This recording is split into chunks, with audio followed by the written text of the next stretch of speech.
Olá pessoal, eu sou a Jane Fontes e este vídeo é exclusivo para o blog Faces de uma Capa, da queridíssima Graziela de Moraes.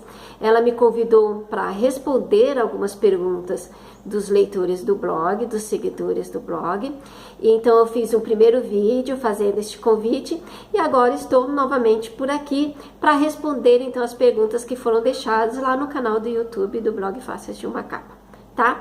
Também foram deixadas algumas perguntas nas redes sociais.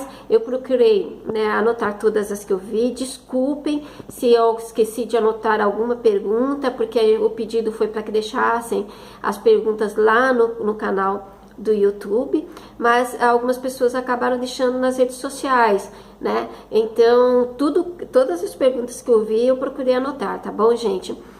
E juntei também algumas perguntas, mas anotei praticamente o nome de todos os leitores para falar diretamente com eles. Bom, para quem não conhece meus trabalhos, então eu vou fazer uma apresentação rapidinha. Como eu já disse, eu sou a Janete Fontes, escritora, tenho 5 livros publicados atualmente, entre eles Vítimas do Silêncio, que foi meu primeiro livro, publicado pelo Universo dos Livros, Sentimento Fatal e O Voo da Fênix. Bom, agora vamos lá para as perguntas, né?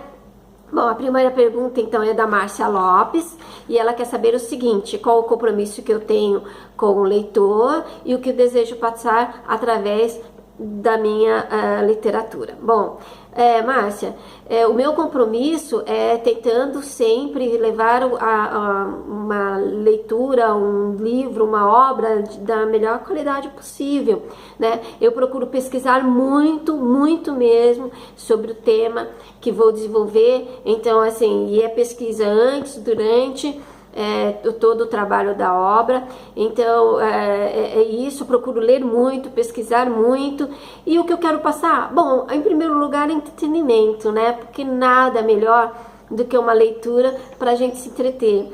Depois, eu acho que o livro ele pode levar muitas outras coisas, além do entretenimento. Pode levar também conhecimento, pode levar, leva, obviamente, né, a uma escrita melhor. Quem lê, ele escreve melhor, ele conhece, né, outras realidades. Então acho que é uma forma também de refletir sobre a própria realidade e também sobre a realidade de outras pessoas. Então acho que é isso, a minha responsabilidade, que é grande, né, de levar o melhor possível em termos de qualidade para os leitores das minhas obras. Espero que tenha conseguido, né? Espero estar conseguindo isso. Então, a segunda pergunta é da Gabriele Verme. Ela disse que não me conhecia, né? Que me achou simpática. Muito obrigada, Gabriele. E gostaria de saber como surgem as inspirações para as minhas obras. Olha, Gabriele, eu costumo dizer que não há uma inspiração única, porque para mim não há mesmo, né? Eu acho que o autor, tal como já foi dito no passado por algum outro autor que eu não vou lembrar o nome, nós autores somos como antenas, né? Nós realmente captamos as informações de vários lugares. A inspiração, pelo menos para mim, ela pode surgir então de um noticiário na TV, de um outro livro que eu leia, de uma revista, né? Alguma reportagem, até da história de alguém vizinho, ou de alguém que eu realmente nem conheço, mas que eu fico sabendo da história. Porque as inspirações, na verdade, elas vêm de múltiplos canais. Ela não vem exatamente de um único foco. Pelo menos para mim não funciona assim. Eu acredito que para a maioria dos autores também não.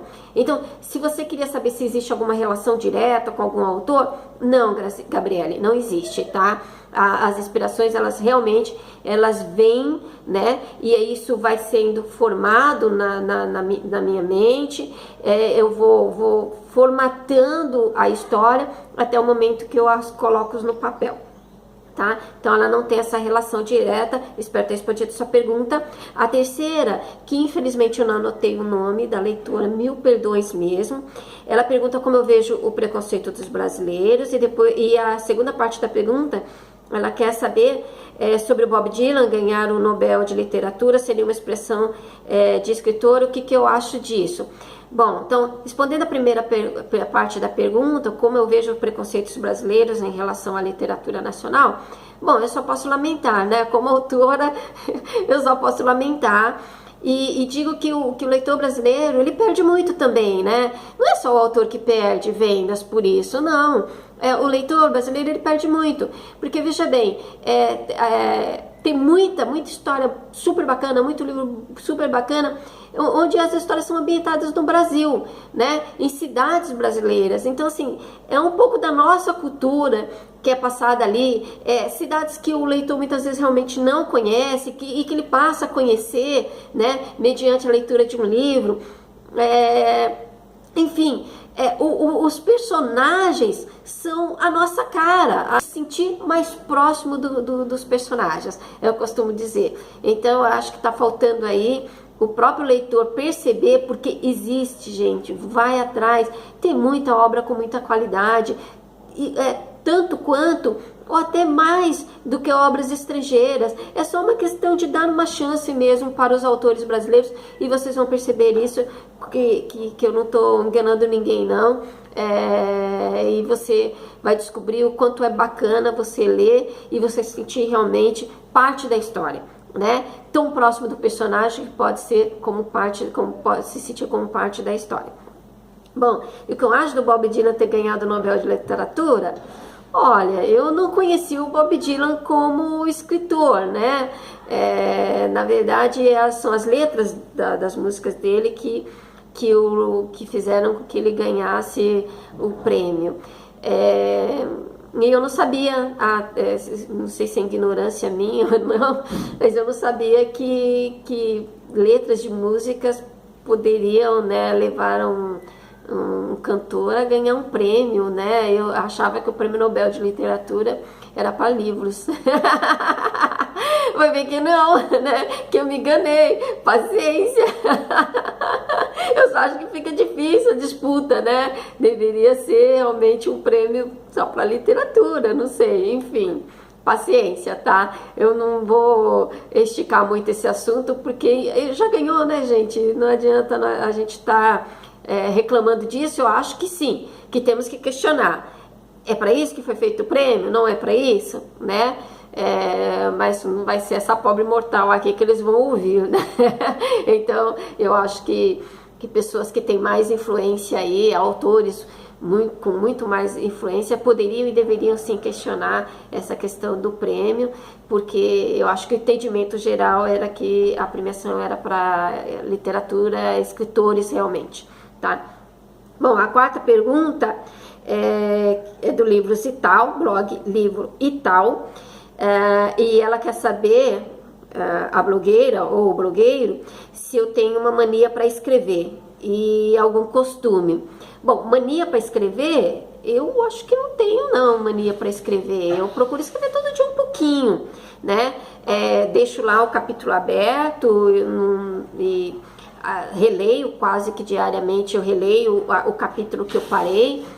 Eu não tenho essa questão de ter que terminar um capítulo todo dia. Tem capítulos que são fáceis e realmente você em um dia você faz 1 ou 2 capítulos, até mais, né? Mas tem capítulos mais complexos, principalmente os últimos capítulos de uma obra são sempre mais complexos. Então eu às vezes levo 2, 3 dias, já levei semanas para fechar o capítulo quando é, como eu disse no final, né, que é um pouco mais complexo. Então, mas eu deixo lá aberto todo dia. Eu não sei se isso é poderíamos chamar de um costume, né? Mas eu deixo aberto todo dia porque eu trabalho, né? Então, eu tenho N outras coisas para fazer.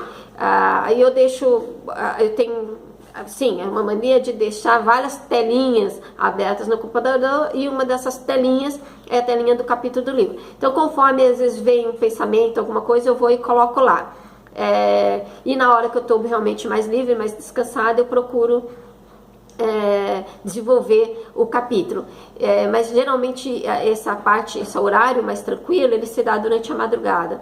Então aí eu vou horas a fio para para escrever, porque não tem telefone tocando, não tem outras obrigações, né, para fazer, e aí o pensamento, a imaginação realmente voa. Mas eu acho que isso não é exatamente uma mania, não sei, acho que não. Quinta perguntinha é do Lucas Souza. O Lucas quer saber de onde vêm as inspirações, né, para os meus livros. Então, lembrando, né, que eu já respondi isso, as inspirações vêm de múltiplos canais, tá bom, Lucas? E aí a segunda parte da pergunta dele, ele quer saber se eu já tive alguma ideia inusitada para escrever, e aí em um determinado livro, e aí acabei desistindo. Olha, Lucas, não.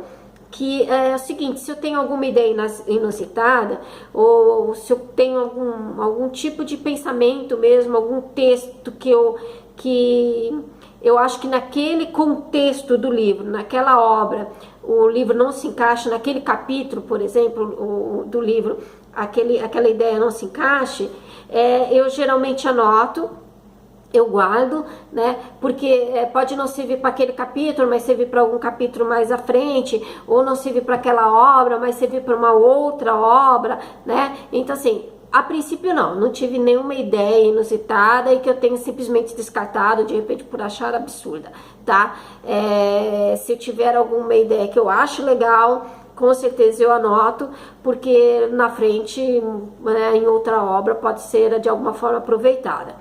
A sexta pergunta é da Luísa Bizet. Ela quer saber o meu processo criativo e quais os livros me marcaram como leitora. Bom, Luísa, eu não tenho nenhum processo criativo, sabe, alguma coisa assim, de regras, né, que eu elabore para poder começar a escrever, para poder as ideias surgirem, tá? Não tem isso não. Para mim acontece o seguinte, vem a ideia e aí eu vou formatando aquela história e em algum momento eu passo a escrever. Não tem uma regra, né? Vou citar aqui algumas regrinhas para iniciar a escrita de um livro. Então não existe um processo criativo, tá? Eu acho que, não sei se eu sou um pouco desorganizada nesse sentido ou não, mas a verdade é que realmente eu nunca estabeleci normas, regrinhas para começar a escrever livro algum, tá? Como eu disse, a única coisa que eu procuro é escrever todo dia um pouquinho, né? Neste momento eu acho que eu tô precisando de umas férias de mim mesma.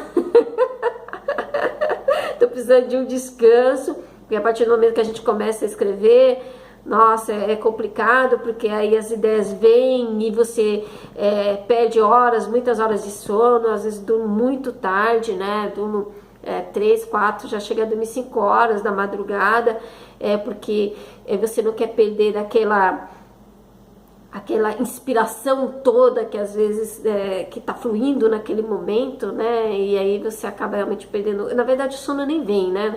Não é que você deixa de dormir, é que o sono não vem, o cérebro ele fica muito ativo, né? Ele não consegue relaxar ao ponto para você dormir. Então, desculpa, eu não sei nem se eu respondi exatamente a tua pergunta, se era isso, mas enfim, eu não tenho exatamente um processo criativo, tá, Luísa? E obras que me marcaram, nossa, eu fujo desse tipo de pergunta, igual o diabo foge da cruz, como dizem por aí. Mas enfim, só para não deixar a tua pergunta em aberto, eu começo com o livro Olhar os Livros do Campo, de Érico Veríssimo. Quem acompanha a minha obra sabe que este foi a primeira obra literária que eu peguei aos 12 ou 13 anos de idade, aproximadamente, e eu acho que foi através desse livro que a sementinha da escrita foi plantada dentro de mim. Foi este livro que talvez tenha me cativado para a escrita, então por isso que eu gosto de citar, né? Uma outra obra que tenha me marcado, acho que a da Clarice Lispector, A Hora da Estrela. Na época realmente foi algo que me surpreendeu. Outras obras dela nem tanto, mas essa em si eu realmente gostei muito, já li na idade adulta E eu lembro que eu me apaixonei por esse livro, que é bem fininho, né? Mas tem muita coisa ali que, puxa vida, né? Toca mesmo. Eu queria relacionar só obras nacionais, mas como eu tinha que citar alguns livros para não deixar a pergunta em aberto, como eu comentei, eu vou citar JJ Benítez porque eu não gosto de série, apesar de não gostar da série. JJ Benítez, com seu Cavalo de Troia, me encantou ao ponto de eu já ter, acho que, lido 4, e ainda faltam vários outros que, se não me engano, não param nos 7 livros, né? Era a ideia, parece que inicial dele, mas já extrapolou os 7 livros, se não me engano, e então eu estou um pouquinho longe ainda de concluir, até porque os livros do JJ Benítez são bem caros. Essa série é uma série um pouco cara, ela está na faixa de 50, 60, 60 e poucos reais cada livro, né? Então, mas eu pretendo sim terminar de ler, como eu disse, eu me encantei pela essa série. E eu vou citar uma outra obra contemporânea. Novamente estou cometendo uma inúmera injustiça, porque tem obras lindíssimas de colegas de letras contemporâneos, colegas que eu conheço pessoalmente, isso que é mais bacana, né? Mas eu vou citar desta pessoa, porque essa obra me surpreendeu muito. Como eu disse, várias obras me surpreenderam, mas essa me fez chorar assim horrores, e já fazia tempo que eu não chorava, mas vale a pena cada lágrima derramada. É lindo este livro, é da Ana Paula Bergamasco, A Pátrida. É muito realmente bonito, vale a pena, fala sobre a Segunda Guerra Mundial. E na época eu estava procurando um livro que falasse sobre a Segunda Guerra Mundial de forma romanceada, porque eu já tinha lido documentários. Então, você está procurando uma obra com fatos ali bem verídicos, para entender um pouquinho mais sobre a Segunda Guerra Mundial, vale a pena. A Pátrida, de Ana Paula Bergamasco. E eu peço 1000 perdões para os inúmeros colegas de escrita que me encantaram também com suas obras, mas para não tornar essa resposta imensa com uma lista de livros, eu vou parar por aqui. Eu agradeço a todos, gente. Esse vídeo foi bastante complicado, o meu celular travou inúmeras vezes, vocês vão perceber que eu picotei, né, em vários momentos, mas é porque o celular realmente travava e eu tinha que voltar a perguntinha anterior para não voltar novamente no início, né? Eu voltava a pergunta que tinha parado, então eu vou ter que fazer esses complementos, né, dos vídeos. Mas finalmente consegui concluir. Eu agradeço a todos pela paciência, gente. Muito obrigada, Graziela, pelo convite mais uma vez e sempre, né? Obrigada a todos os leitores da Face de uma Capa. Gente, até a próxima.